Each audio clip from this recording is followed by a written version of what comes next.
Adele was compelling because she was a mixture of so many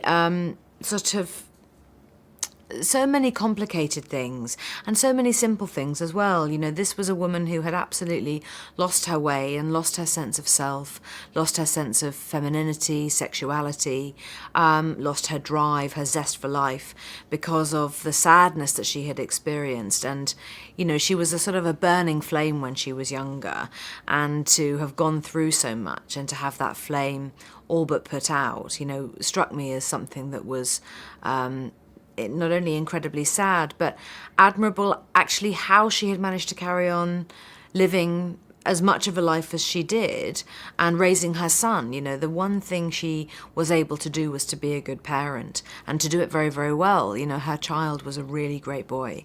And I think there's a heck of a lot of courage behind that and strength in that. So the combination of fragility and vulnerability in her combined with the strength was just fascinating.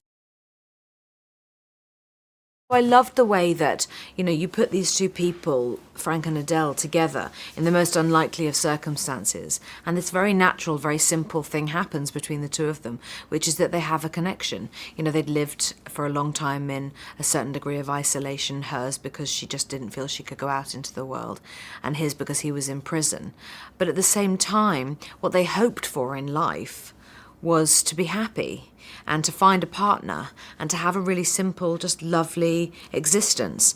And actually meeting two people in the most unlikely of circumstances who both wanted the same thing was quite special. And the way that the love story unfolds and you see this sort of gentle connection that is formed between them, which isn't salacious. You know, there's no nudity, you know, there's actually very little kissing even, but you don't doubt for 1 second that those two people are supposed to be together. And it's very clever, the story, in that sense, because you really don't expect it. I think Jason as a filmmaker is well, not only is he incredibly skilled and a wonderful storyteller, but he isn't afraid to just try something new. I mean, all of his films have been very different, and one thing that we've been hearing a lot actually in the last 24 hours is, wow, this is a very different film for you, and why did you make this choice, Jason? And it's really odd because I don't think he's even particularly aware that he wasn't really making a specific choice, I don't think. It was just something different, another different story to tell, and you know, that's what makes a great filmmaker, is someone who's prepared to try something new and take those risks. So the writing for me, I think the most striking thing about the writing was that it was very close to the book, and often with an adaptation that doesn't happen. But he was very respectful of the original story and of Joyce Maynard's writing style. And what happened in the film actually was that, although you don't really notice it, there isn't that much dialogue.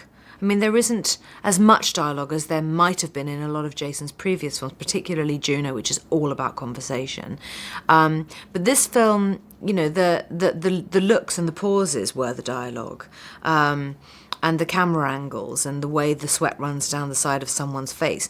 You know, those moments were where a lot of the story is actually told. And I think that he did that very deftly with this script, because those moments don't happen by chance. They were written in. It's just that no one says anything. And that's also great writing. Gatlin honestly was the perfect Henry because he is very similar to that boy. He's a very, very gentle, kind, polite, respectful young man, and we were just so fortunate to have him. And at the same time, he really wanted to learn, you know, he really wanted to reach out and have someone to turn to, and he had lots of questions to ask, and I was very privileged to be the person who was able to do that for him, and to be that sort of protective wing, and also I knew that I needed to create a gentle relationship with him off screen, whereby he would feel comfortable with me flinging my arms around him and giving a big hug at the beginning of every day. And you know, that not everyone is okay with that, you know, and certainly not a young teenage boy. But Adele and Henry do have a very warm, very close relationship in a way that is quite unusual, I think. And so I just knew that I had to achieve that level of trust with Gatlin off screen so that we could have it on screen. And I just felt very, very blessed that he let me do that.